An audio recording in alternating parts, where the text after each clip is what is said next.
Assalamualaikum warahmatullahi wabarakatuh. Alhamdulillah, alhamdulillah. Allahumma salli ala Muhammadin wa sahbihi wa sallimu taslima. Insyaallah kali ini pembahasan kali ini kajian kita malam ini mengenai penyakit anak-anak, ya, mengenai penyakit anak-anak. Salah satunya contoh misalnya kenapa anak-anak lahir harus keiser, ya, kenapa terjadi keiser. Lalu kita membahas juga epilepsi pada anak-anak. Jadi beberapa penyebab yang utama, kan sekarang banyak sering ya kita dengar apa? Hiperaktif, apalagi autisme, apa? Oke, ADHD ya. Bahasa Indonesia ADHD ya. Oke, agak susah. Oke, terus apa lagi? Kita berbicara masalah autisme juga, karena sekarang banyak terjadi autisme. Pada anak-anak di mana banyak terjadi. Kapan kita bisa mendeteksi dini? Ini perhatian ya. Bapak-bapak, ibu-ibu. Ini penting. Contoh akan dibahas kenapa bagaimana caranya mendeteksi dini pada anak-anak, kelumpuhan pada anak-anak. Bagaimana kita bisa mendeteksi kapan anak-anak nanti kita tahu bahwa anak ini kalau mulai jalan akan lumpuh, ya. Jadi kebanyakan kita kan melihat lumpuh itu setelah anak belajar jalan. Nah kita bisa mendeteksi dini. Kapan anak lumpuh? Kapan kalau lumpuh itu ada dua jenis ya pada anak-anak. Kapan dia kalau jalannya sering jatuh ke belakang atau jatuhnya ke depan. Ya ada dua jenis kelumpuhan. Nah kita kaji juga nanti penyakit apa yang muncul kalau anak lahirnya keiser. Ini penting ya. Sekarang banyak terjadi orang-orang lahir keiser. Nah kita kaji penyakit apa yang muncul, standar penyakit yang terjadi pada anak kalau dia lahir keiser ya. Lalu polio, apa itu polio? Karena selama ini kita berbicara penyebab polio apa? Virus. Kalau penyebab polio adalah virus, kenapa kakinya satu? Kenapa polionya hanya nyerang satu kaki? Kenapa nggak dua kaki? Kenapa nggak nyerang bapaknya? Kenapa nggak nyerang adiknya? Ya, nanti kita bahas apa itu polio. Ya, anak susah makan, demam. Kita coba membahas secara umum. Kita nanti kita tidak tahu sampai berapa, nggak mungkin kita bahas semuanya. Kita mulai pembahasan kenapa anak-anak lahir keiser, penyakit apa yang muncul? Ibu-ibu penting nih. Ibu-ibu ini penting, ini penting untuk ibu-ibu ya, untuk bapak juga. Apa penyebab penyakit apa yang muncul, kelemahan apa yang muncul bila anak lahir keiser, bukan secara normal ya. Perhatikan. Di alam semua binatang lahir normal. Kucing kalau di alam binatang semuanya tidak ada lahir keiser. Semuanya bisa melahirkan dengan normal karena secara fitrahnya manusia lahir secara normal. Ini ya, coba saya akan bahas lahir keiser. Untuk membahas masalah keiser, ibu-ibu perhatian ya. Ini penting nih, apalagi yang calon-calon dokter nih, ya.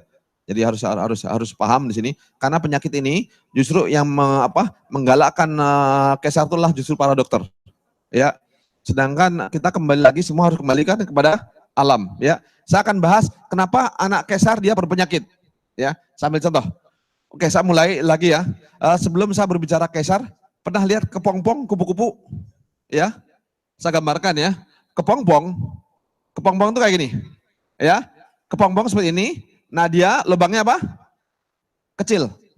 Kepompong lubangnya kecil. Nah, kupu-kupu waktu di dalam besarnya seperti ini.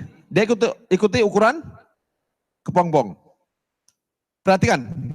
Ini ibu-ibu bisa kelihatan, ini kodenya ketutup kecuali kalau mau ini ya. Tinggal kode itu buka aja. Ini penting nih untuk ibu-ibu nih. Biar nanti tahu minimal kalau ibu udah usianya udah di atas 50 minimal untuk anak-anaknya. Gimana caranya supaya anaknya nanti anak perempuan tidak melahirkan keiser ya. Dan penyakit apa yang muncul. Jadi tidak kaget nanti kalau penyakit keiser anak kok muncul ini. Ya, jadi kita tidak terlalu kaget. Dan oke. Lihat, perhatikan, ini adalah kepompong. Kupu-kupu, Bapak bisa lihat ya. Kupu-kupu di dalamnya seperti ini. Lahir, ini lubangnya kecil. Untuk kepompong untuk keluar itu perlu waktu 1 hari. Dia berusaha untuk keluar. Nah, kepompongnya seperti ini. Nah, apa yang terjadi? Normal, kupu-kupu yang keluar nanti besarnya dia sebesar ini awalnya. Badan besar di dalamnya itu ya. Ini ada sebesar ini. Pas keluar, dia munculnya memanjang, kecil. Tapi kadangkala kalau kita bereksperimen, kasihan kan keluar panjang, susah payah. Ini kalau seandainya ini kasihan nih. Ini kepompongnya kita apakan? Ini seperti ini, kita potong, kita gunting. Ya, kita potong. Yang terjadi apa? Kupu-kupu yang keluar, dia tidak kecil, tapi kupu-kupunya apa? Gemuk. Paham ya? Nah, kalau kupu-kupu ini, kalau dia lahir secara apa? Normal, lama. Tapi yang muncul nanti, kan dia, apa namanya? Mengecil kan? Cairan di kupu-kupu ini, dia pindah kemana? Perhatikan ya. Kupu-kupu ini pindah kemana? Ke sayap. Kurang besar nih ya. Jadi kalau seandainya badan kecil, cairan pindah ke sayap sehingga sayap bisa terbuka. Ya. Tapi kalau yang ini, kupu-kupunya apa? Besar. Sayapnya dia mengkerut. Paham ini? Kira-kira yang bisa survive mana? Yang normal. Yang ini cairannya tidak ngalir ke sayap dan dia penuh cairan dalam badannya. Dia nggak lama juga mati. Kalau terjadi pada kupu-kupu. Nah sekarang bayangkan wanita yang lahir normal, dia ibarat ini. Lama prosesnya diperes. Kecil kan lubangnya? Kecil, diperes sehingga bayinya keluarnya kan kepala sendiri sampai nonjol. Rongga dada ini hanya terjadi seumur hidup. Rongga dada diperes. Kalau kupu-kupu cairan pindah ke sayap, kalau manusia diperes, kan kita hidup di mana kalau di air ketuban ya. Di air ketuban sehingga paru-paru penuh oleh cairan. Nah, kalau diperes, jadi seumur hidup tidak akan pernah terjadi. Nah pas lahir tuh diperes sehingga cairan di paru-paru bisa total keluar semuanya. Ya, cairan dari paru-paru akan keluar semuanya. Nah yang terjadi di sini, kalau terjadi kesar dipotong perutnya. Sehingga bayi lahir tanpa proses apa? Apalagi buat lubangnya itu supaya tangan bisa masuk juga. Jadi tidak hanya untuk bayi saja, dibuka yang agak gede, besar supaya tangan apa? Bisa masuk. Jadi lubangnya besar sekali. Ambil, bisa narik. Apa yang terjadi pada orang lahir normal, cairan di paru-paru dia akan ngalir semua, akan pindah. Pindah semua sehingga masuk ke sampai pembuluh darah yang kecil-kecil. Semua terbuka semuanya, ya. Kasus ini. Jadi pembuluh kapiler dia terbuka. Cairan paru-paru kering. Tapi yang terjadi pada ini, apa? Cairan tertinggal di mana? Paru-paru. Dan pembuluh darah tidak terbuka. Jadi tidak ada proses sampai darah itu akan pindah ke kapiler semuanya. Nah, penyakit apa yang muncul di sini? Biasanya yang terjadi, anak-anak di sini punya apa? Bronkitis. Bronkitis kan? Apalagi? Karena pembuluh darah tidak terbuka, tidak sampai kebuka sampai apa? Ke sayap-sayapnya. Ini seperti ini, apa yang terjadi? Dia biasanya pembuluh darah ujung-ujungnya itu kering. Nah, dia akan punya penyakit apa? Kulit kering. Ya. Nah, kasusnya biasanya itu. Biasanya paru-paru lembab dan apa? Kulit kering. Nah, ini lihat, maka tuh saya kalau nangani bayi, kalau ada lihat tangan kering, saya tanya, saya cek. Pertama kalau nangani bayi, lahir gimana nih? Normal atau kesar? Nah kalau kesar udah sebagian 80% memang tidak semuanya. 80% rata-rata kulitnya kering.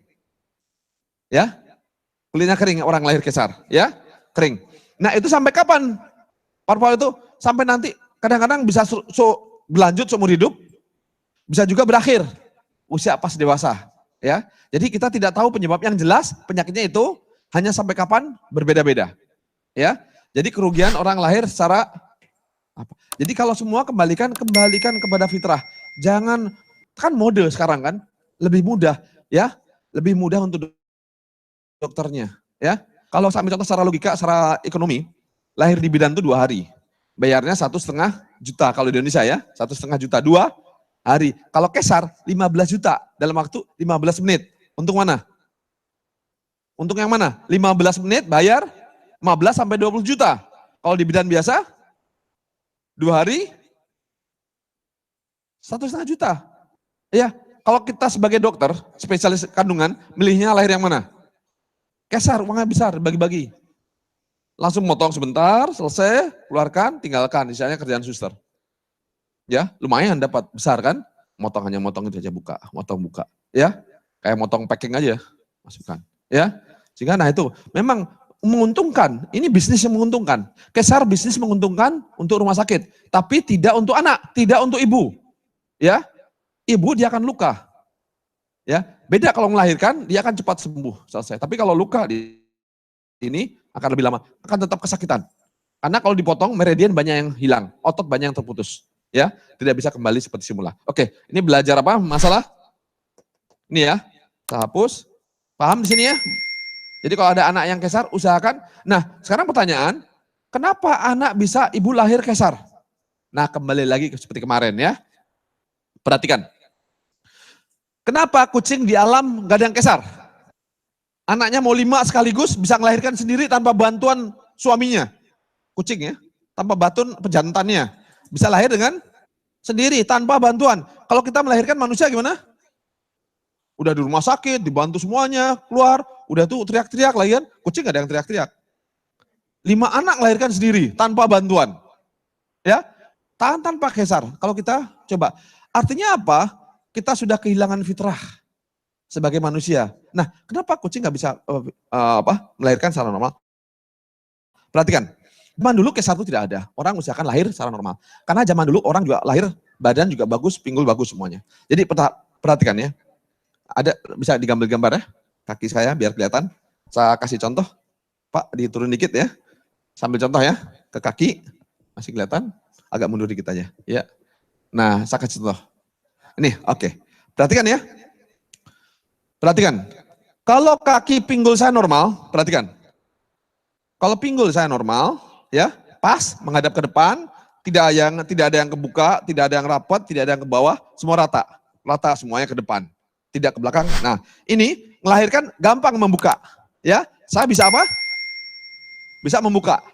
Tapi kalau pinggul saya ke belakang, punya penyakit sciatica, seperti Pak Aiman misalnya, atau yang John punya ini. Nah, akhirnya lahir nggak bisa ngebuka tuh. Nggak bisa. Tuh. Nggak bisa ngebuka. Kecil.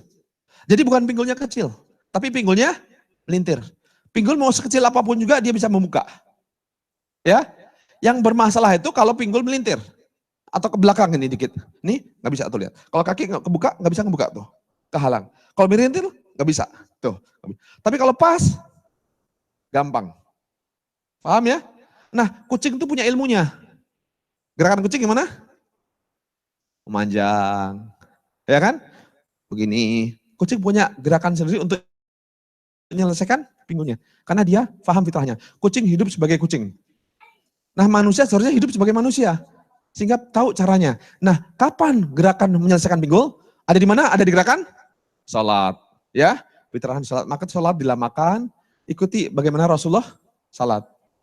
Bertanya kita ikuti gerakan kita itu. Kalau pinggul pas, semua tidak geser, bisa paha bisa membuka maksimal, pinggul membuka maksimal, bayi bisa lahir normal, tidak perlu kesar. Paham di sini ya? Oke, 1 poin selesai, kesar. Saya hapus ya.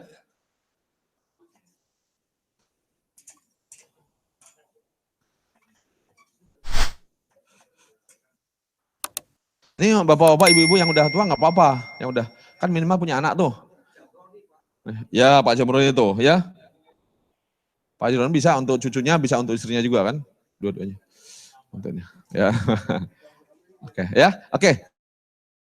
Paham di sini ya untuk kesar. Selagi saya akan bahas di sini ya. Kira-kira untuk anak-anak yang apa? Yang polio. Ya, banyak terjadi pada anak-anak polio. Sekarang selama ini polio penyebabnya apa? Virus. Sepakat seluruh dunia kedokteran penyebab polio adalah virus. Akhirnya kalau virus, nah oke, kita harus pengalaman saya selama pada anak-anak yang terkena polio selama masih anak-anak itu masih dibetulkan. Udah dibetulkan, jadi prinsip kayak gini. Sambil contoh, Anak-anak yang belum pernah jalan, ada nggak memori jalan? Anak-anak yang belum pernah jalan, punya nggak memori jalan? Tidak ada. Tapi yang udah pernah jalan, punya memori jalan kan? Kalau saraf kejepit, sakit kan? Gimana dia jalannya? Dia akan tetap berusaha jalan. Karena ada memori, sakit walaupun sakit tetap jalan dia. Ya, semua yang sakit walaupun kena sciatica atau kena saraf kejepit, sakit, kena kram, dia akan berusaha maksimal untuk jalan. Tapi kalau untuk bayi yang tidak punya memori jalan, kaki sakit, dia nggak akan jalan. Kaki nggak akan digerakkan. Untuk apa? Sakit. Dibiarkan. Ya. Nah akhirnya apa yang terjadi? Kaki mengecil, tidak pernah difungsikan, akhirnya mengecil. Nah, kalau sumsum dicek, banyak Pak jenis bakteri, benih virus, tapi bukan penyebabnya. Ada bakteri dan virus banyak. Ya. Sambil contoh kalau ruangan ini lembab, ya, ingat ya, jamur itu hanya nebeng hidup tempat lembab, bukan penyebab kelembaban. Paham ya? Ikan itu nebeng hidup di kolam. Ikan nggak bisa bikin kolam, paham? Ya, ikan nggak bisa bikin kolam. Yang bikin kolam siapa? Kita. Kecebong nggak bisa hidup di apa? Nggak bisa bikin kolam. Tapi kalau ada cairan, ada air, dia bisa hidup. Paham ya? Jangan dibalik rumusnya. Ya, nanti. Nah, jadi jangan sampai dibalik rumusnya. Oh ini banyak menyebabkan banjir, kan logika nggak waras. Paham di sini ya? Masa kecebong penyebab kebanjiran? Masa jamur penyebab kelembaban? Masa virus menyebabkan kelumpuhan? Paham ya di sini ya? Jadi saraf kejepit. Kalau saraf kejepit, paham nih ya, perhatikan. Kalau saraf kejepit, darah tidak ngalir, sumsum pun kering. Kalau sumsum kering, kaki lumpuh. Karena tidak mungkin ada sinyal. Untuk gerak motorik tidak ada. Motorik alurnya adalah sumsum. Kalau sumsum kering tidak bisa digerakkan. Dia lumpuh, apalagi udah kering. Paham di sini ya? Jadi polio bukan penyebabnya oleh virus. Kalau masih pada anak-anak, anak masih bisa diselesaikan. Saya banyak nangani anak-anak yang lumpuh. Ya, dilihat. Ada anak-anak yang pernah jalan. Bedakan, orang lumpuh terjadi pada anak yang ketahuan lumpuh setelah dia mulai belajar jalan, ketahuan. Ada juga lumpuh pernah jalan, lumpuh. Saya ceritakan 2 jenis lumpuh pada anak-anak, ya. Lihat. Lumpuh pada anak-anak ada 2 penyebab. Coba perhatikan, bisa ke kaki, saya lebih fokus pada kaki. Kepada kaki Pak, telapak kaki. Udah ya? Lihat, perhatikan telapak kaki saya. Ya. Nah, kaki itu untuk jalan, saya angkat dikit ya. Untuk jalan, kaki itu perlu, lihat ya. Kalau ke belakang, jadi kalau gini, dia siku-siku. Jadi kaki itu, maaf ya, kaki itu kalau kaki gini dia niku. Kalau gini dia ke sini. Kalau jalan dia, kalau di jinjit ya. Jadi kaki bisa juga kaki ke sini, ini ya lurus. Lurus gini ya. Jadi kaki itu ada berapa apa? Kalau digambar tuh, kaki lurus, bisa gini, dia bisa ke sini sedikit, bisa ke sini.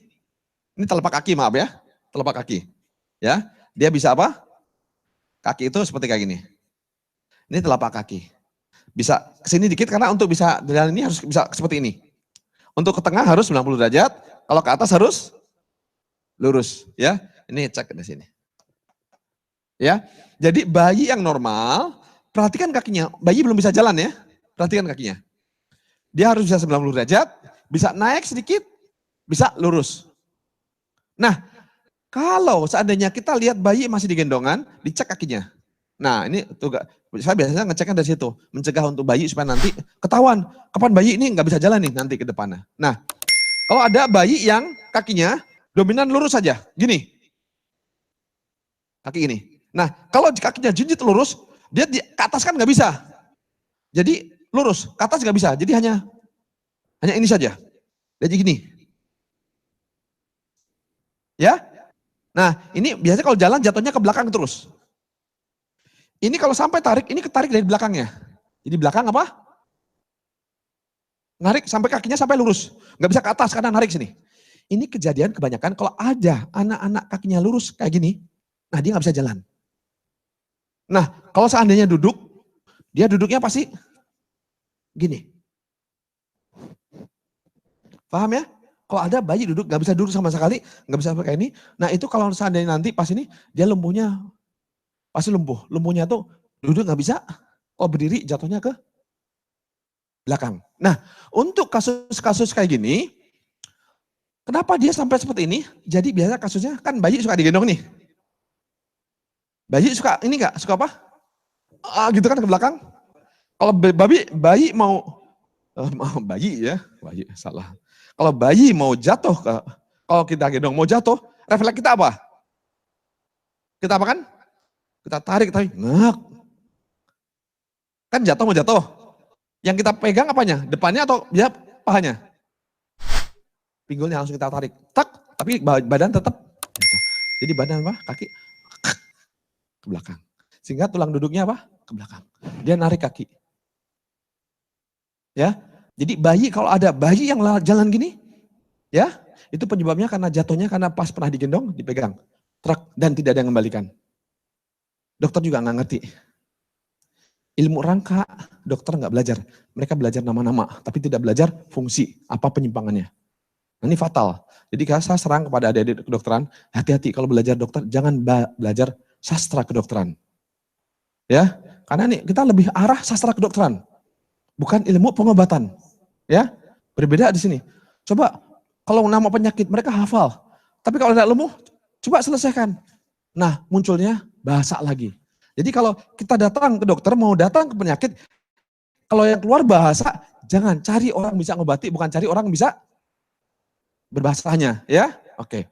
Nanti coba kalau anak-anak kedokteran, ada anak datang gini, diagnosa apa? Apa yang dilakukan? Ya, bingung. Nggak bisa. Ya, nanti paling di spesialis ke spesialis anak. Spesialis anak juga nggak ngerti.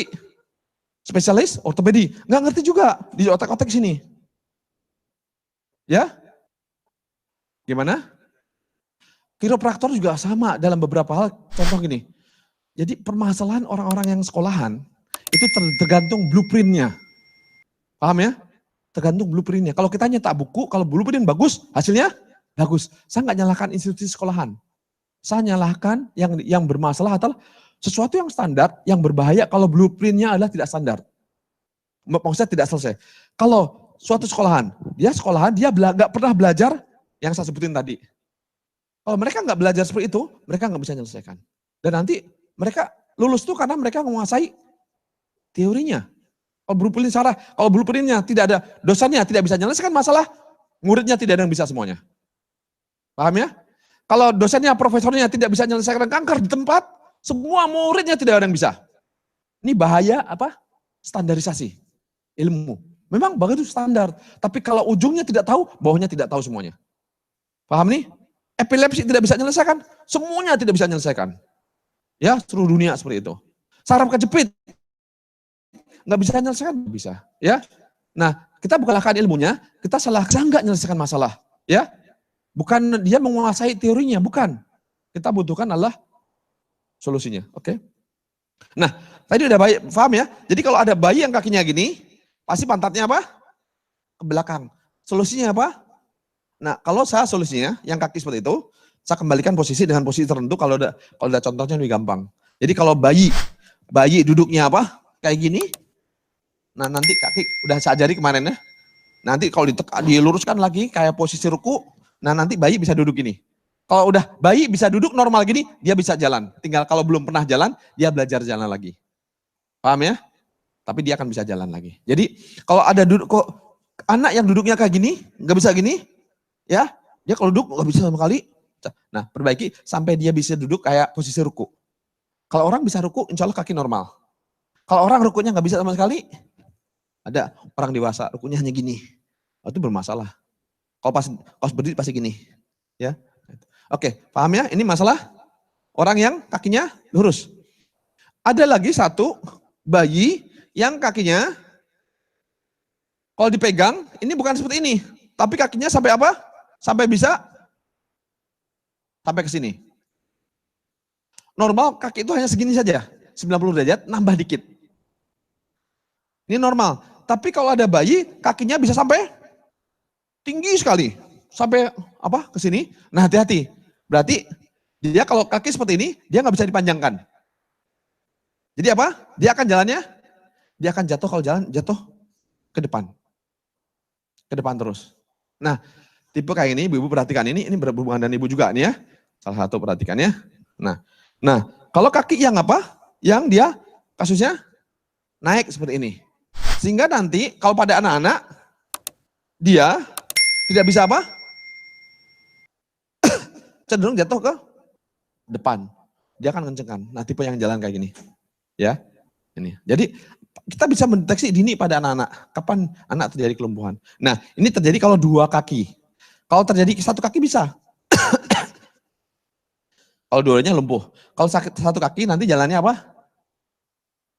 Ya, pincang. Diseret. Nah, nanti kalau hanya satu kaki, mereka nyebutnya polio. Yang ini juga sama polio. Kalau nggak langkah beda lagi. Kalau terjadi pada anak, mereka nyebutnya polio. Kalau udah gede, udah besar namanya penyakit MS, multiple sclerosis pada otot, kelemahan otot. Namanya multiple sclerosis, namanya autoimun. Jadi nama tergantung apa? Ya sesuka mereka ngasih namanya. Padahal sama-sama saja. Jadi pada anak terjadi kelumpuhan, karena terjadi pada kelumpuhan, disalahkan apa yang ini? Virusnya. Tapi kalau udah besar, yang salahkan imunnya. Autoimun. Jadi semua penyakit nggak mungkin selesai kalau kita nyelesaikan autoimun. Karena imunitas terlalu tinggi. Jadi kalau badan begitu lemah, ingat ya, kalau badan begitu lemah, nggak bisa apa-apa, tubuh berusaha untuk menyelesaikan apapun dikerjakan tubuh untuk bisa apa? Survive. Nah, disitulah tubuh memproduksi imun yang tinggi. Jadi orang kalau udah mau lumpuh, berat sekali, dia memproduksi imun yang tinggi. Jadi imunnya tinggi. Nah, permasalahan yang muncul imun tinggi mana dulu? Lumpuh. Hampir lumpuh, menghasilkan untuk berusaha menyelesaikan masalah. Jadi imun naik penyebabnya karena tubuh begitu lemah. Karena nggak selesai dia memproduksi lebih banyak untuk bisa menyelesaikan masalah. Jangan dibalik. Oh ini kalau imunitas tinggi memproduksi menghancurkan ototnya, menghancurkan darahnya. Ya kalau tiru gitu mah mudah bikinnya ya. Salahin aja yang lain. Kecuali solusi. Ya. Kita tidak perlu menyalahkan yang salah siapa? Bukan virusnya, bukan imunnya, ya. Bukan ini nggak bisa, bukan sebutin nama. Akhirnya bukan kasih nama. Nama tidak memberikan solusi. Yang kita cari apa? Penyebabnya di mana? Selesaikan masalahnya. Paham nih ya, terjadi anak-anak terjadi kelumpuhan ya? Oke, kita masuk lagi. Mudah-mudahan kita bahas sampai yang kita sampai bahas ya. Kalau kasus banyak. Ini bisa memahami kasus ini? Kelumpuhan ya? Oke, berikutnya lagi. Nah, nanti gimana tindakannya? Ya, yang paling gampang itu ada kasusnya, ya dikerjakan. Mudah-mudahan ke depan nanti akan buat videonya, contoh-contoh. Anak-anak yang ini lumpuh kayak gini, solusi kayak gini. Anak yang akan ini solusi kayak gini, akan dibuat videonya. Karena waktu di Belanda kemarin alhamdulillah saya banyak menyelamatkan anak-anak. Ada sekitar 10-an. Anak-anak yang kaki gini, pada bayi ketahuan. Nah, kalau untuk bayi kaki yang apa? Kaki yang jatuh ke depan, ya. Itu biasa cirinya, anak yang bahkan lumpuh, ciri-cirinya, kan kalau bayi biasa bicara, biasa nangis kan ya. Kalau ada bicara bayi, nah, gitu berkali-kali, nah dia akan lumpuh yang kendor. Akan jatuhnya ke depan. Paham ya? Karena lehernya apa? Ketarik. Ada juga bayi yang lehernya gini kan? Ke belakang. Ya, ada yang seperti itu. Jadi kita lihat, jadi hati-hati kalau ada bayi itu, serahkan. Kalau zaman dulu ada namanya paraji. Ya, paraji itu tahu kan dukun beranak. Nah sekarang udah punah. Rata-rata yang memiliki ilmu itu rata-rata usia udah 80-an ke atas. Banyak yang udah meninggal. Anak muda nggak ada yang mau belajar ke paraji. Ya, kalau mau belajar milih mana? Diploma, kebidanan, ya, akademi kebidanan, sekolah kebidanan, atau belajar ke paraji yang buta huruf. Anak muda belajar kemana? Kebidanan. Sehingga ilmu-ilmu tua itu bukan yang nggak mau, karena generasi mudanya nggak ada belajar. Jadi terputus generasinya. Saya kalau mau belajar cara muter bayi, sebenarnya harusnya ibu-ibu kerjaannya, muter bayi, menyelesaikan apa? Ini pinggul segala macam, belajar dari apa? Orang-orang usia 80 tahunan, 90 tahunan. Kalau udah selesai, mereka meninggal, udah selesai, terputus, hilang ilmunya, dibawa mati. Nah yang rugi siapa? Kita. Kearifan lokal hilang. Ya, dan kita belajar kedokteran. Oh ini kirim ke sini. Jadi dokter tuh bagi-bagi rezeki. Ini masalah ini saya lempar sini. Ini ke sini. Ini ke sini nggak ngerti. Ujungnya udah lumpuh. Ya. Jadi dokter pembagiannya nggak jelas. Kasih ini nggak ngerti. Ini masalah nggak ngerti saraf. Kasihkan dokter saraf. Dokter saraf nggak ngerti saraf. Spesialis bedah saraf. Kalau saraf nggak ngerti, bayangkan berani ngebedah Padahal nggak ngerti saraf. Yang terjadi apa? Cacat.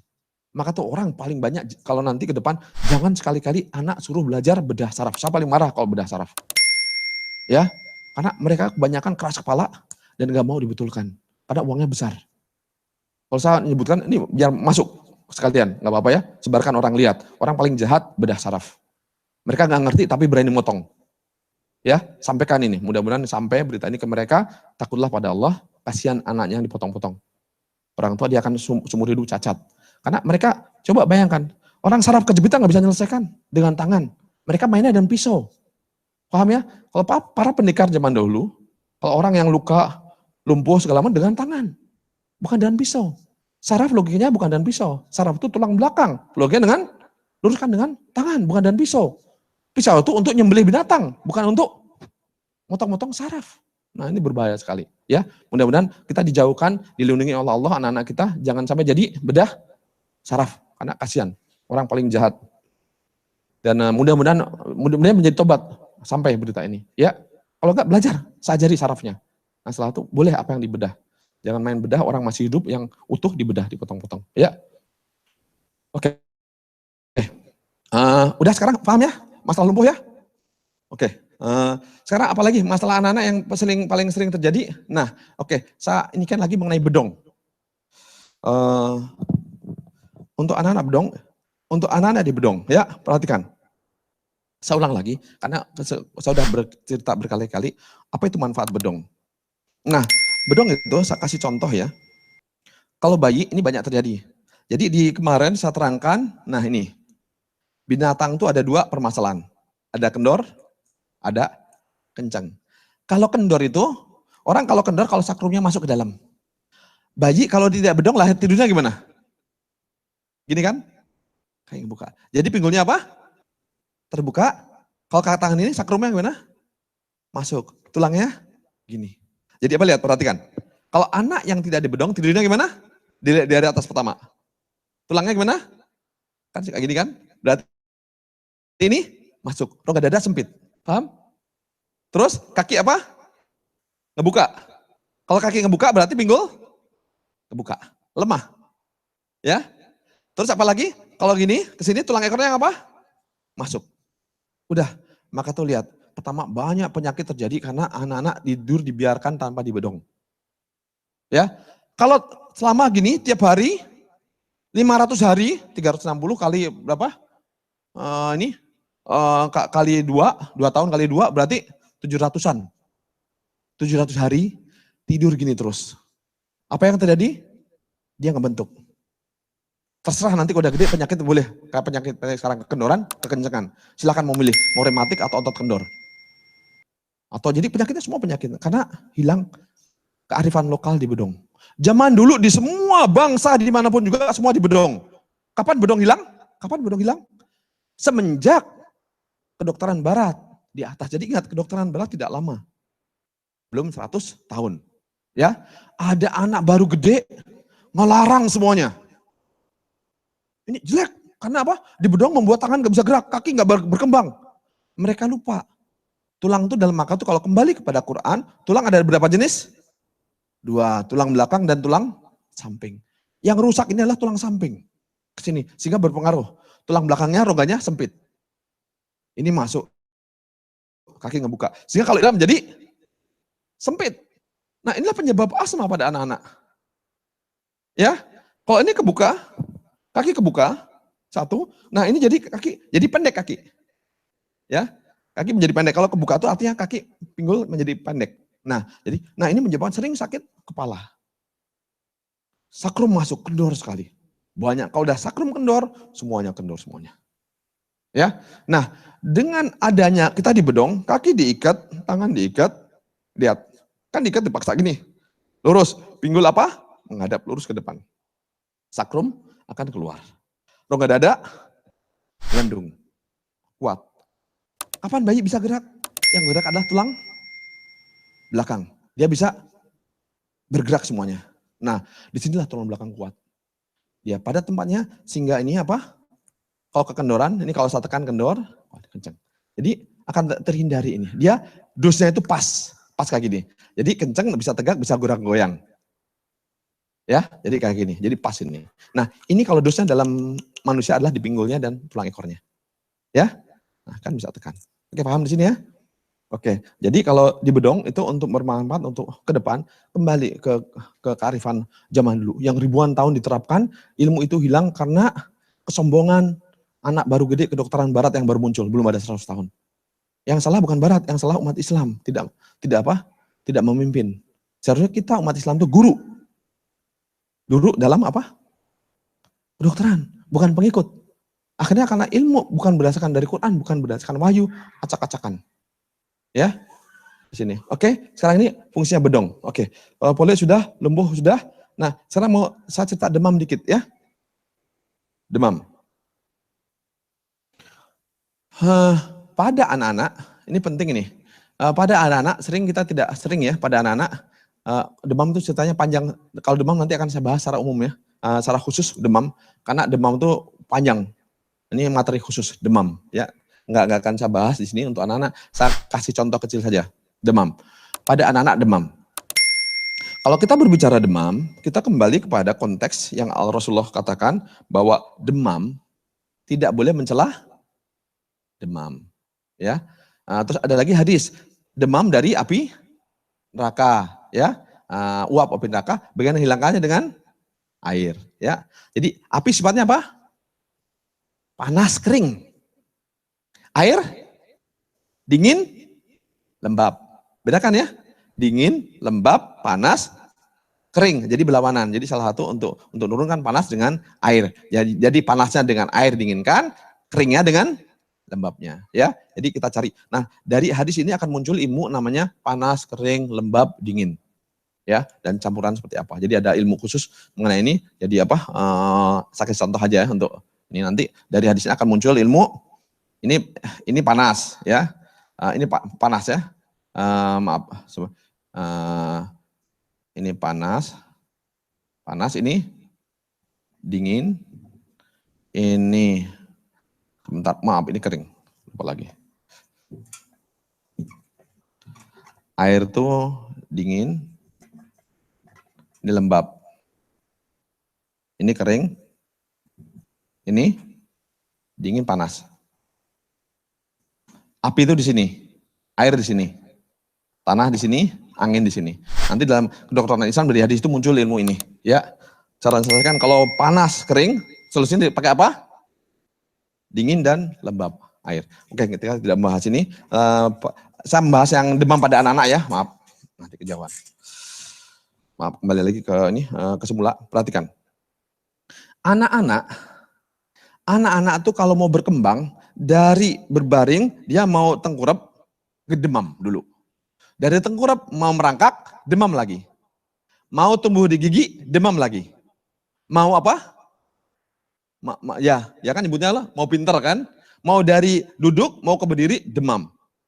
Nah ini perhatikan, jangan kata Rasulullah ini penting, hadis Rasulullah jangan pernah mencela. Artinya apa? Demam itu kawan atau lawan? Hah? Kawan. Tidak boleh mencela demam. Kenapa fungsi demam? Dia membersihkan besi dari karat-karatnya. Jadi kalau ada pembuluh darah yang apa? Yang banyak karat-karatnya, nah dia akan demam, ini karatnya akan lepas. Darah yang kental dia akan cair. Jadi akan membersihkan pembuluh darah. Ya, oke. Saya terangkan ini. Pernah lihat apa? Pembuluh darah apa? Pentil yang ditiup. Ya, kan itu mainan tuh, yang pembuluh pentil tiup panjang, kita buat boneka-boneka kan ya. Nah, kadang-kadang ujungnya masih apa? Masih kayak pentil kan? Maaf ya, kayak gini kan ya. Kalau ditutup panjang, terus kadang-kadang ujungnya masih apa? Kecil, masih utuh. Jadi harus apa? Ditutup lagi. Ya, oke. Manusia kalau lahir, sambil contoh, bayi dari duduk mau berdiri itu ada otot baru yang mau muncul. Bedakan ya, otot berbaring sama otot berdiri itu berbeda. Berbaring, duduk, berdiri itu ototnya berbeda. Paham ya?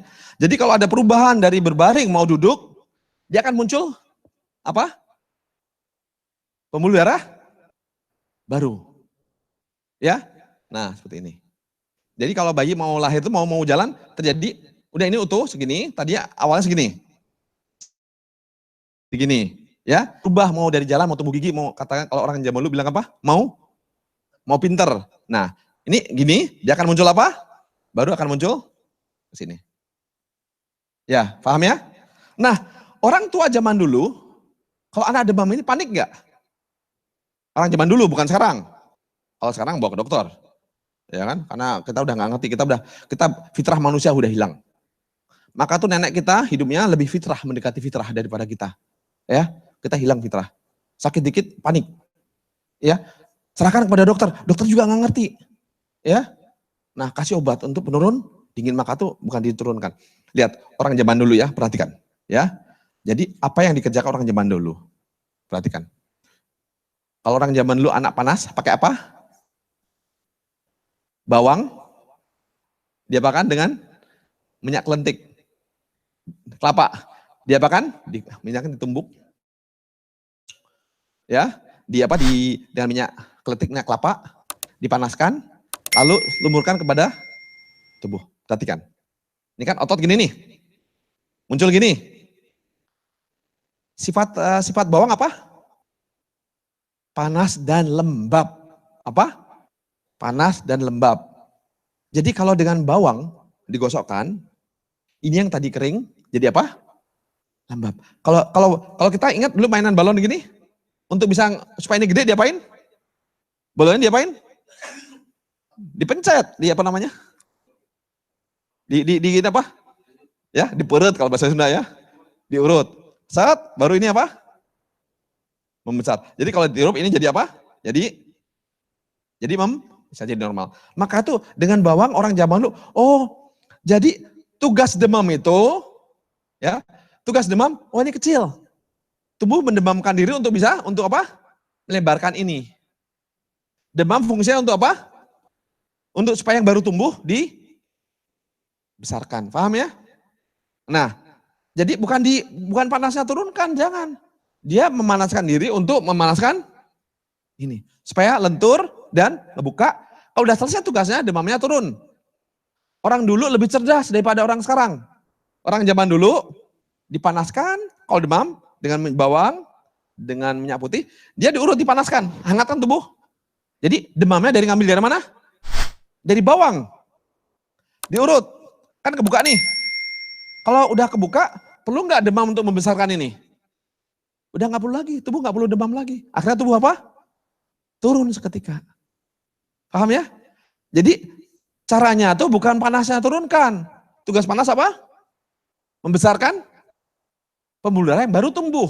Ingat ya, tadi anak mau tumbuh. Nah, jadi diurut sehingga kalau udah tumbuh, udah sempurna, panas tidak diperlukan lagi, demam tidak diperlukan lagi. Otomatis dia turun. Mana yang lebih cerdas? Gimana? Panadol muncul sejak zaman pengobatan barat muncul. Ya, gimana? Ya, jadi kalau kita sekali pakai obat kimia akan terus seumur hidup pakai obat kimia. Ya, dan ketergantungan. Kita tahu bahwa tidak ada obat yang sifatnya racun. Racun bukan dimasukkan tapi dikeluarkan. Ya, nah ini berbeda prinsip jauh sekali. Oke, paham di sini ya mengenai demam pada anak ya? Oke, saya nggak berbicara, yang penting hanya anak yang mau tumbuh saja ya. Karena demam bahasanya panjang sekali. Saya mengambil yang ini saja. Oke. Sekarang apa terjadi lagi yang pada anak? Udah selesai ya? Kesar udah selesai. Epilepsi udah, oh belum ya. Polio selesai, bedong selesai. Lumpuh udah saya terangkan. Demam sudah. Tidak makan, tahnik. Autis. Tahnik, coba. Apa itu tahnik? Tahnik. Hah? Dikunyah oleh siapa? Kalau contoh dikunyah oleh Rasulullah atau orang yang kita akui kesolehannya. Oleh ayahnya atau kita cari orang lebih soleh. Ya, karena di dalam pertama kali, dalam apa? Ini ada enzim ya. Nah kalau kenapa dianjurkan orang yang soleh? Karena orang yang soleh mudah-mudahan dengan enzimnya itu dia bersih dari makanan haram ya. Orang soleh terjaga makanannya, mudah-mudahan yang pertama kali masuk itu adalah air liur orang yang soleh. Maka tuh seperti aku cucu Rasulullah, yang tahnik siapa? Rasulullah bukan Ali, tapi Rasulullah. Ya, Hasan dan Husain. Nah, jadi kita cari orang lebih soleh untuk itu. Nah, sekarang ke tahnik. Jadi tahnik itu pertama anak lahir yang kita berikan adalah gula. Jadi pertama gula yang kita berikan pada anak. Dan madu juga boleh. Jadi ingat ya, kalau kita kan serang terpaku, madu tidak boleh untuk anak-anak. Kan itu udah tertanam di kepala kita. Ini udah pola yang tertanam. Padahal di dalam Quran, madu untuk obat untuk siapa? Sifaul linnas. Obat untuk manusia. Sekarang pertanyaan, bayi masuk ke golongan manusia enggak? Ya kan? Ya udah berarti untuk semua ukur. Tidak ada ukuran kecuali untuk bayi 1 sampai 1 tahun. Jadi bayi bisa dipakai untuk madu. Jadi daripada pakai dikasih susu sapi, lebih baik kasih madu saja. Ya. Oke. Gimana? Oke. Nah, saya ingin ngebahas di sini kalau berhubungan dengan bayi, kita sering berbicara masalah apa namanya? Kita sering berbicara masalah coba gini ya. Saya terangkan lagi bahwa kebutuhan bayi itu kan bayi apa namanya? Ngisap ibunya itu tergantung jumlah giginya kan ya. Jadi susu dikeluarkan tergantung rangsangan anaknya. Kalau anak masih bayi belum ada gigi, yang keluar berbeda sesuai dengan bayi itu. Kan bedaan mulut bayi nih. Tapi bicara bayi ya, jelas ya, bayi. Tekankan. Jadi bayi, kalau bayi baru lahir gak ada apa-apa, sedotannya berbeda. Sehingga rangsangannya berbeda yang dirasa ibu, tubuh tahu responnya. Dia memberikan air susu untuk sesuai yang jumlah gigi anak itu. Kalau lebih gede lagi, lain lagi. Maka tuh jumlah ibu susu yang diberikan tuh berbeda waktu 1 tahun dan waktu lahir dan 2 tahun. Berbeda nutrisinya. Tergantung bentuk giginya. Ya, maka itu kalau gigi dipompa sama apa? Itu hasilnya nggak keluar. Hasilnya sesuai dengan pompanya. Ya, sesuai dengan jenis pompa. Dia nutrisinya tergantung jenis pompa. Ya, maka itu susu itu keluarnya tergantung jumlah apa? Jadi kalau ada bayi, ada 2 bayi nih. Yang satu ibu menyusui 2 anak. Ya, usia berbeda. Satu baru lahir, satu tahun. Nah, kalau disedot sama yang baru lahir, keluarnya berbeda. Kalau di saat 1 tahun yang keluar berbeda. Maka itu dalam Islam yang ada itu ibu susuan. Ibu susuan. Ya. Nah, di sini ibu susuan jadi ibu susuan selalu sunnah yang hilang. Karena Rasulullah kan disusukan. Itu Sadiah ya. Nah, disusukan oleh itu. Jadi setelah kalau seandainya kalau coba ibu-ibu kalau beli susu, ini yang ibu tahu harga ya, susu bubuk untuk anak-anak biasa 1 bulan habis berapa? Yang pengalaman di Indonesia, kalau pakai susu bubuk, 2 kiloan, 2 kilo sebulan. Nanya ibu aja deh, bapak nggak jelas. Ibu berapa kilo rata? Apa? Nggak sahih ibu bapak mah. Ibu lebih tahu? Apa? 1 kaleng harganya berapa? Berapa? Sekilo? Ya, oke. Nah, kalau nggak salah enggak mahal lah susu itu. 120 murah banget, hampir sekilo. Susu sapi ya, bukan cair ya. Bubuk. Oke, ya. Nah, gimana? 150 ya per kaleng itu isinya berapa kilo? Sekilo ya? Oh gede ya? Murah juga. Oke. Nah, oke. Oke, kembali lagi kepada masalah di sini ya. Apa? Gimana? 290.000 besar. Oke. Jadi 290, jadi sekilonya kira-kira 350 lah ya. 350. Nah, bayangkan kalau ibu susuan itu kebanyakan nyusunya tidak 1 anak, tapi beberapa anak. Ya, jadi satu bulan habisnya berapa? Anak yang 2 tahun ya, yang agak gedean dikit. Berapa kira-kira jadinya? Kalau katakan 750 lah ya. Jadi 750 per anak. 1 anak. Kalau nyusui 3 anak, berarti 2 juta. Ya, 3 anak. Daripada TKW, TKI di luar negeri lebih baik jadi ibu susu. Kalau ibu susu, dia tidak hanya dapat uang segitu, tapi dia dapat makan juga. Kalau anak kita dititipkan kepada ibu susuan, kita ngejaga nggak makanan ibunya? Ngejaga, nggak mau makanan yang apa? Hanya Indomie doang, mau nggak anak kita disusui ibunya makannya Indomie aja? Nggak mau kan? Aslinya apa? Yang baik-baik kan ya? Nah, jadi makanan terpenuhi, ya, dia juga terpenuhi, kesehatan anak terpenuhi, ya. Setelahnya nanti ibu susu itu kalau ada yayasan Halimatus Sadiah, jadi ibu susu harus dihidupkan lagi. Jadi jangan anak itu diserahkan kepada manusia, disusukan oleh manusia, jangan disusukan oleh sapi. Nah itu masalahnya itu ya. Oke, kembali sini tahnik ya. Jadi kalau tahnik isinya itu diberikan yang halal-halal. Nah yang baik-baik. Tahnik yang utama adalah apa? Tahnik kalau kita memberikan, kan sekarang kita berbicara vaksin, ya. Vaksin itu memberikan apa? Kan kalau bahasa mereka, bahasa positif mereka memberikan apa? Daya imun kan? Kita supaya anak kekebalan diberikan. Nah, sambil orang yang soleh, orang yang sehat, dia punya kekebalan. Ya, di enzimnya punya kekebalan. Jadi daripada pakai orang yang nggak jelas itu, disuntik seperti yang nggak jelas hasilnya, sunnah ada. Dikunyah oleh siapa? Ya, bapaknya atau orang soleh atau kakeknya. Nah, dia udah punya kekebalan, ada enzim kekebalan. Dimasukkan kepada anak. Anak ngambil alih yang bapaknya hidupnya 30 tahun, 60 tahun, kekebalannya banyak, berikan kepada anak. Anak langsung dapat kekebalan dari kakeknya. Yang sudah berapa tahun? 60 tahun. Jadi melakukan percepatan. Jangan suntik ini untuk kebalin ini, kebalin, habis anak. Ya. Jadi Islam memberikan solusi. Jadi kita kalau ada apa-apa, ada teori baru hati-hati. Ya, pahami dulu sunnah seperti apa. Nah, kajian-kajian seperti ini kan tidak ada. Akhirnya kita bicaranya darurat terus. Semua ada contohnya. Ya. Nah, akhirnya yang terjadi karena akal manusia, kalau vaksin yang menentukan siapa? Ya, farmasi. Ya kan, anak vaksin ini.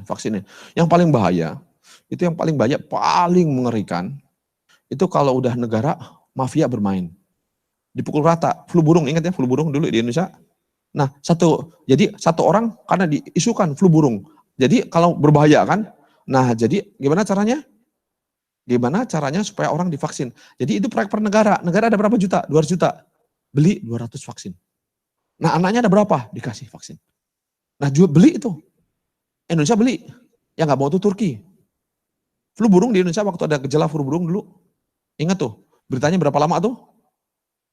2 minggu berturut-turut di semua televisi. Penyiar semuanya 2 minggu berturut-turut. Panik gak masyarakat? Panik. Akhirnya masuk. Dan TV kan milik mereka. Jadi dirubah dulu mindset orang, mereka jualan. Enak jualannya, main dedet. Berapa penduduknya?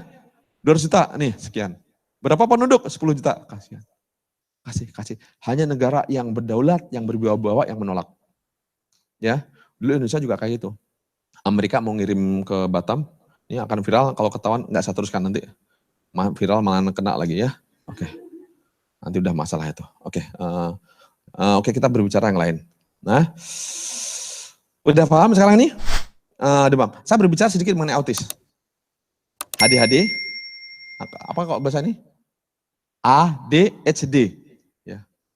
Karena itu biasa H, tidak H. Kalau Belanda kan H biasa, bukan H. Ya. Oke. Jadi agak aneh. ADHD ya. Oke. Lihat, perhatikan. Saya banyak nangani anak-anak yang ADHD, yang hiperaktif. Jadi dia gerak terus. Nah, biasanya anak-anak yang hiperaktif, dia di dalam ototnya kekencengan. Kenceng dia. Kencang dan dia gak enak kalau diem sakit. Nah, jadi untuk itu dia gak bisa diem. Jadi harus gimana? Harus gerak terus, baru nyaman. Gerak, sana. Dia gak bisa tidur, gerak. Jadi dicek orang-orang yang adik-adik, lihat. Bukan dia ingin gerak terus. Mana sih ada orang mau gerak terus? Kita juga gak mau kan? Capek. Ya, maka itu anak-anak hiperaktif dilihat. Nah dilihat. Coba kalau anak autis pernah lihat yang tangannya gini? Ya, gini kan? Kenapa? Dia ngendorkan tulang sini yang kenceng. Leher kenceng. Diginikan. Enak dia. Nyaman. Digerakkan gini. Nah, karena saya kenapa bisa bicara kayak itu? Karena saya tiap kali nangani. Orang-orang yang sakit, saya cek kesalahan di mana. Kenapa tangan gitu?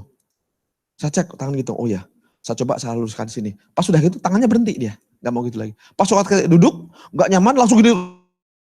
Terus, kayak mau terbang. Tapi setelah diluruskan, berhenti lagi. Posisi diperbaiki. Pas di posisi kayak gitu, dia gini lagi. Jadi tangan gini, Dia untuk mencari solusi supaya nyaman di sini. Nah, sekarang pertanyaan, kenapa anak-anak bisa autis, bisa sampai sibuk dengan dirinya sendiri? Nah, saya kasih gambaran ini. Ini sekarang banyak terjadi, ya. Banyak terjadi. Dulu normal 1 juta banding 1. Normal lah. Kesalahan dalam apa? Ini ya, wajar. Tapi kalau sekarang udah nambah. Sekarang 50 banding 1, bukan 1 juta. 50 banding 1, peningkatan tinggi sekali. Oke. Pernah sakit gigi? Sakit kan ya? Kalau sakit gigi, kita bisa nggak empati ke orang lain? Bisa nggak sakit gigi nyut-nyutan baca buku? Pusing, berat, pusing luar biasa. Bisa baca buku? Ya, bisa memperhatikan orang? Bisa memperhatikan sosial? Ya bisa. Anak yang autis, kebanyakan mereka punya permasalahan sejak lahir. Dia sakit kepala luar biasa, kencang luar biasa, tidak nyaman. Atau stres, ya, beban berat sekali. Hanya kita tidak tahu karena bayi udah seperti itu. Akhirnya apa yang terjadi? Dia tidak punya kemampuan untuk memperhatikan sekelilingnya. Yang dipikirkan apa? Dia sendiri sakit bilang itu. Mau makan, lapar, makan.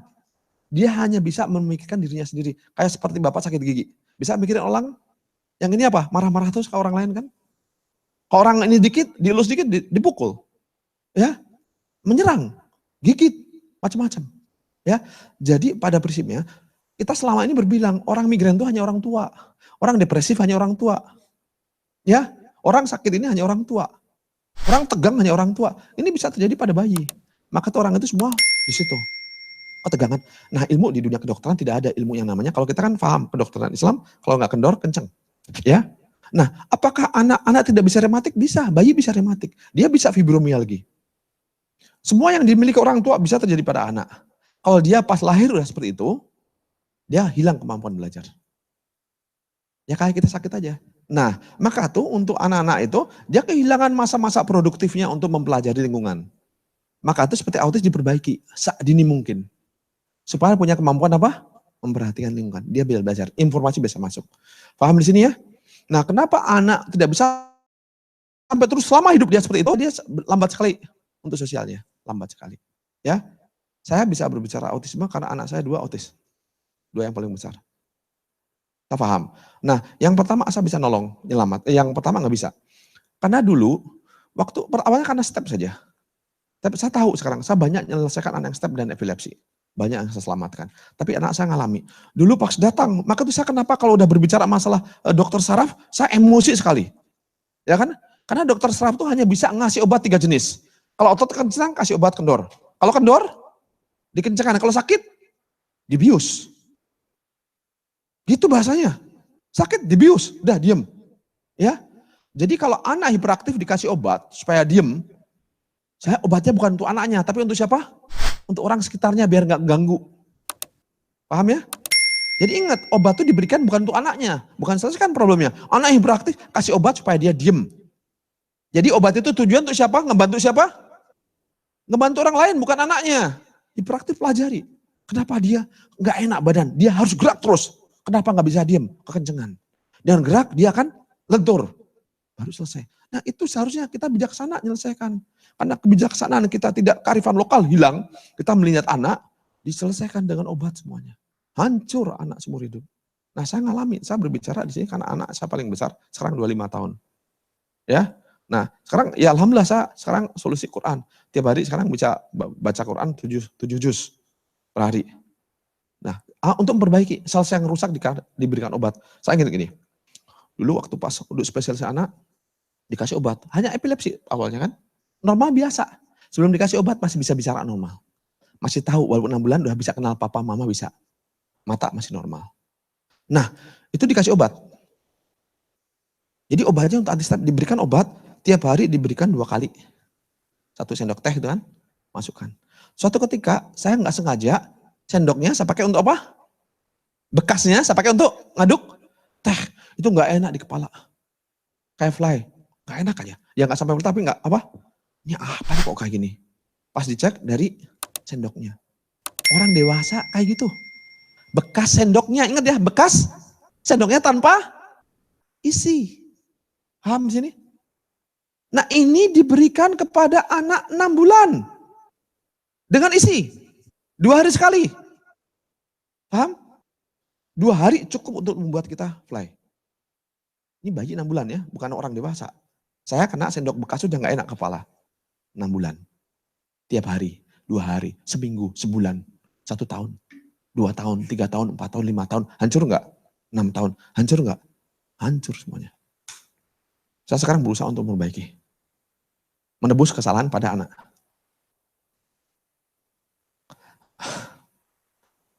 Nah, maka dari itu, saya belajar sih kalau saya emosi, maaf. Karena saya tahu persis apa yang mereka lakukan. Yang dilakukan oleh mereka adalah menakut-nakuti kita. Sehingga kita nurut mereka. Hanya siapa yang bisa takut-takuti, bisa tipu, hanya orang bodoh, penakut. Tidak ada ilmu yang bisa takut-takuti. Paham di sini ya? Nah, maka itu saya bertekad sebagai itu. Anak saya rusak boleh. Saya bertekad. Nah, yang lain harus selamat. Jangan sampai menjadi korban lagi. Di sini ya. Yang autis, epilepsi bisa selesaikan mudah. Saya banyak menyelesaikan anak-anak epilepsi. Ya, mudah sekali. Kalau kita kembali kepada Quran. Alhamdulillah yang kedua saya tidak mau. Ada ini, pakai dia. Alhamdulillah sekarang udah besar, yang kedua bisa menikah normal, ya. Nah, jadi yang hanya saya tidak tahu karena kekurangan karena saya tidak tahu menyelesaikan epilepsi dia normal. Nah gitu. Jadi epilepsi kalau salah nanti akan saya bahas epilepsi sedikit ya untuk mengkomplitkan ini. Jangan sampai kita terjebak dengan perangkap-perangkap mafia barat sehingga anak kita menjadi korban. Di sini ya. Oke. Jadi alhamdulillah saya bisa menyelesaikan karena kemarahan yang ada. Tapi kemarin saya rubah menjadi hal yang positif. Jangan sampai anak lain menjadi korban. Saya terlanjur. Ya. Karena saya tidak tahu. Saya ditakut-takuti. Ini kalau nggak dikasih obat ini, nanti jatuh, kebentur kepala, geger otak, lebih bahaya.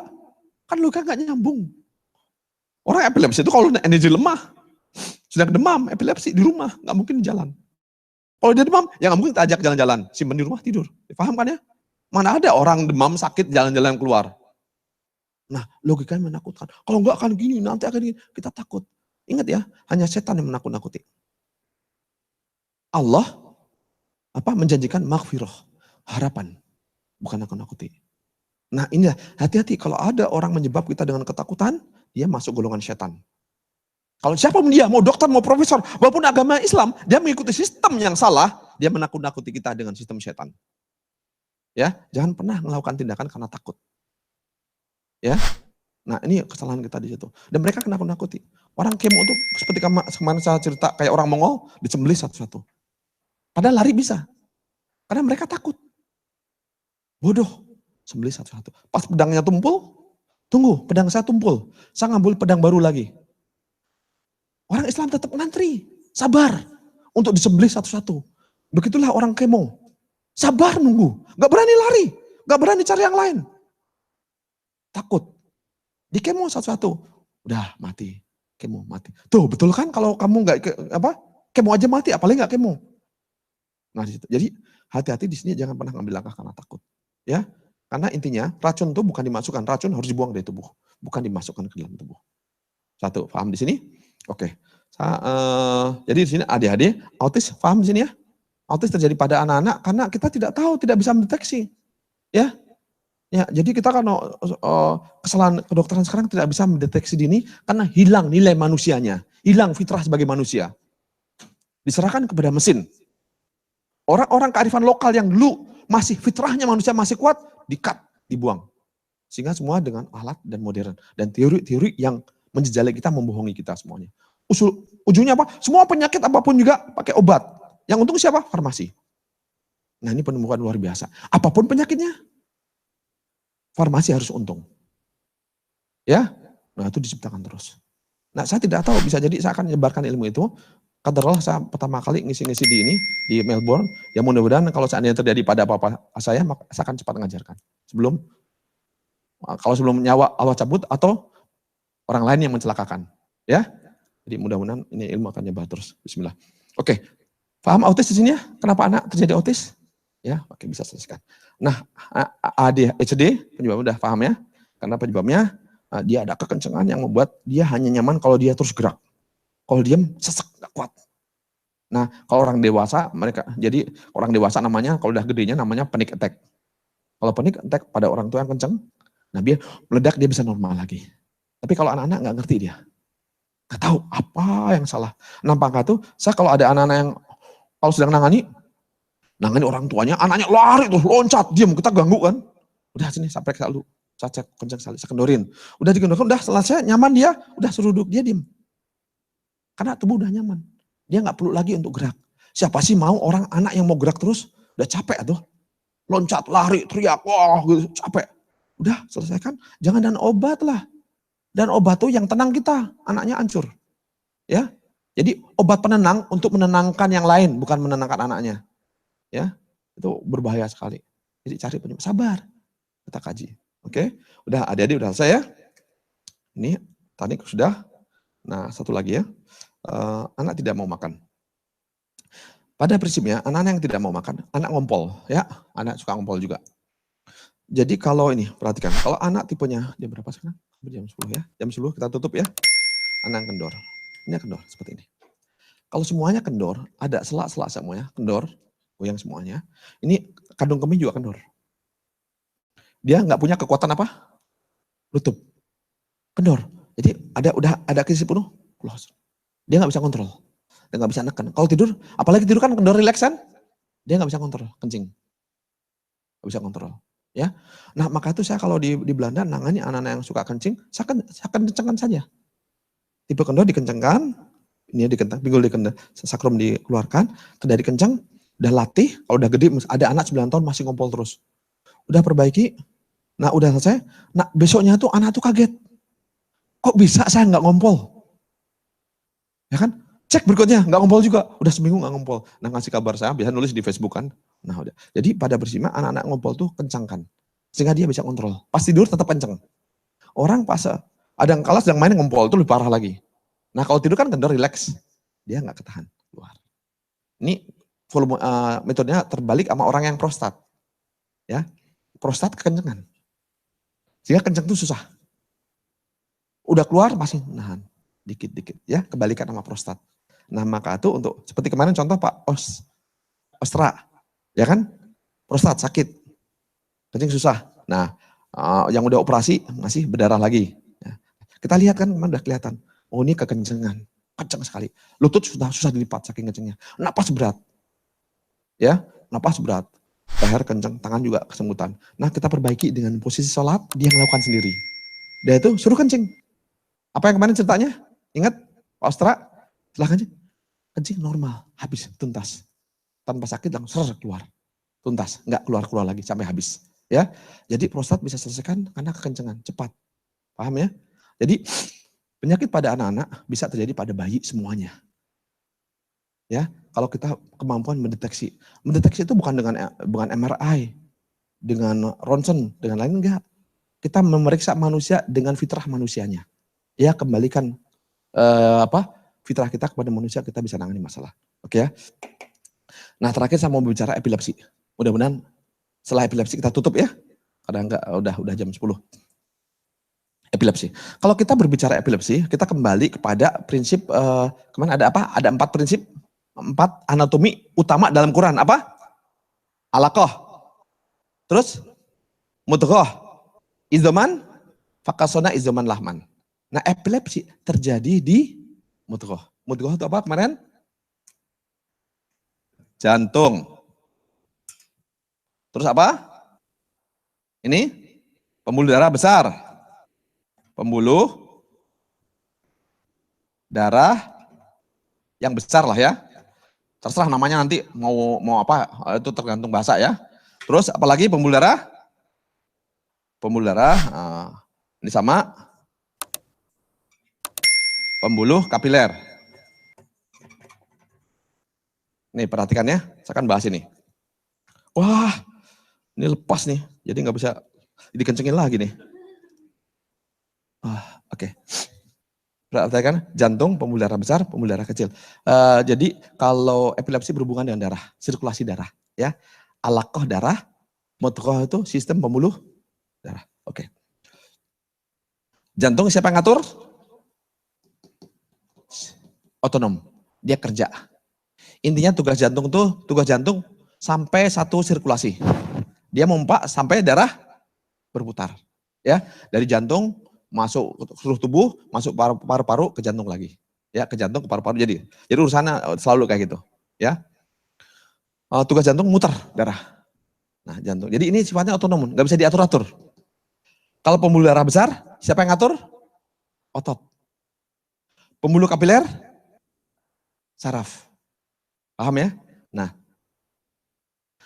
oke, jadi ada 3, 1, 2, 3. Yang normal ototnya tidak kendor, tidak kencang. Kapilernya, sarafnya, tulang belakang, tidak bermasalah. Di bedong kan tulang belakang untuk tulang belakang ya. Kalau anak di bedong tulang belakangnya bagus, kokoh. Dia lentur tulang belakangnya. Karena anak di bedong gerakannya, dia yang gerak apa? Karena tangan diikat, kaki diikat, dia nggak bisa gerak.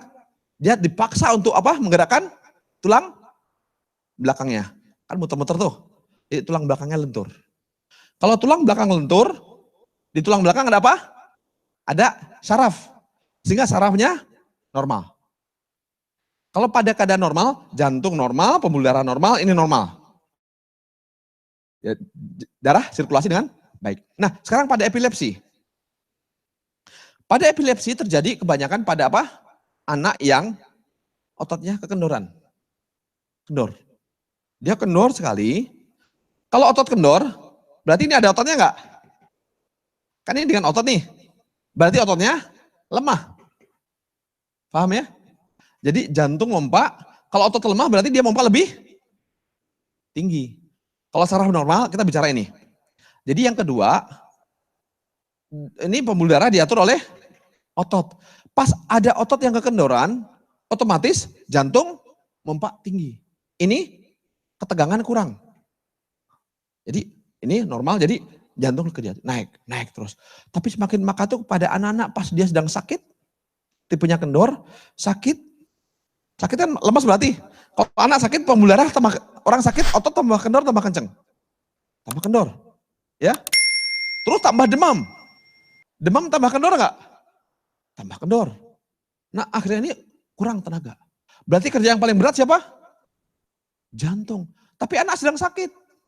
Jantung kuat enggak? Enggak kuat, lemah. Bayangkan, ini lemah, ini semakin berkurang. Tapi dia harus muter. Berarti kalau nggak dilanjutkan, ini bisa kolaps sistem. Kalau udah kayak gitu, kan yang penyebab utama apa? Pembuluh darah besar apa? Otot kendor sekali. Nah akhirnya yang dilakukan tubuh apa? Karena kendornya sekali, ini udah nggak kuat, langsung masuk autopilot dalam tubuh.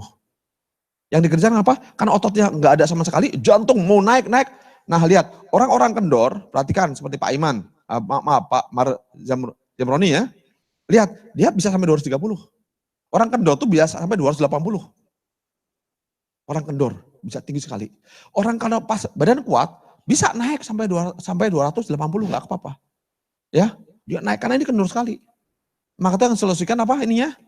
Ototnya diperbaiki, dikencangkan. Ya, jadi nanti ini jantung turun. Ya, pada anak-anak dia nggak mungkin mompa 280. Nggak mungkin kan? Karena dia nggak cukup. Jadi akhirnya ngambil otot. Penyebab utama apa? Supaya ini ringan, apakah ini tubuh ngapain? Menegangkan diri. Untuk apa? Supaya ada ototnya. Supaya ini bisa turun. Tinggal sirkulasi tertolong. Paham ya? Jadi ada 1, 2, 3. Memberikan kontribusi. Pas di sini pembuluh darah otot. Ini kan diatur oleh otot nih. Ini oleh otot. Ini otonom ya, otonom gini ya, udah otonom lah ya. Kapiler oleh saraf, ini otonom ya. Nah, jadi pada anak-anak terjadi dia terlalu kendor, kekurangan maka tuh terjadi ini anak-anak tuh pas terjadi epilepsi kapan? Pas dia kendor, dia sedang sakit, imunitas sedang lemah, ya, jantung pun lemah.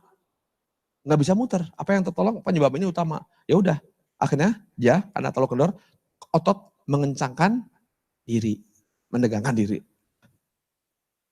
sehingga tertolong bayi.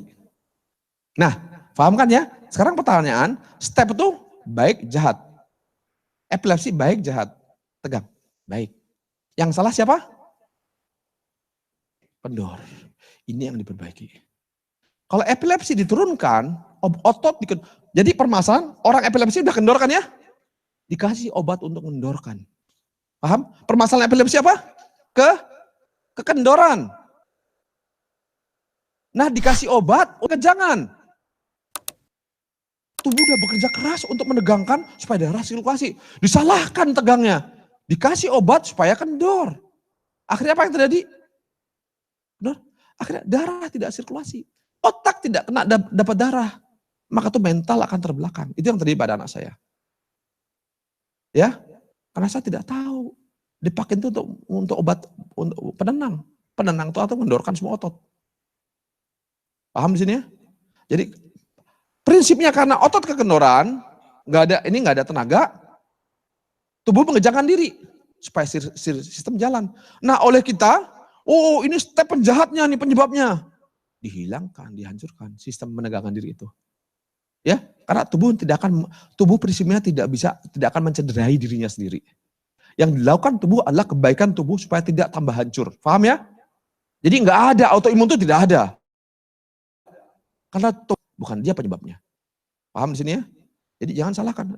Kenapa sebabnya dia menyetepkan diri? Kenapa dia menegangkan diri? Jadi bukan epilepsi yang diserang. Maka tuh kalau saya nangani anak-anak yang epilepsi, banyak yang selesai. Karena masalah kekendoran. Ini dihilangkan kekendorannya. Apa yang terjadi? Tambah kendor. Akhirnya apa? Darah tidak sirkulasi dan normal. Otak kena korban. Nah, maka tuh dia terbelakang. Perkembangan otaknya. Ya, paham di sini ya? Mudah-mudahan kita menjadi ilmu untuk kita semuanya.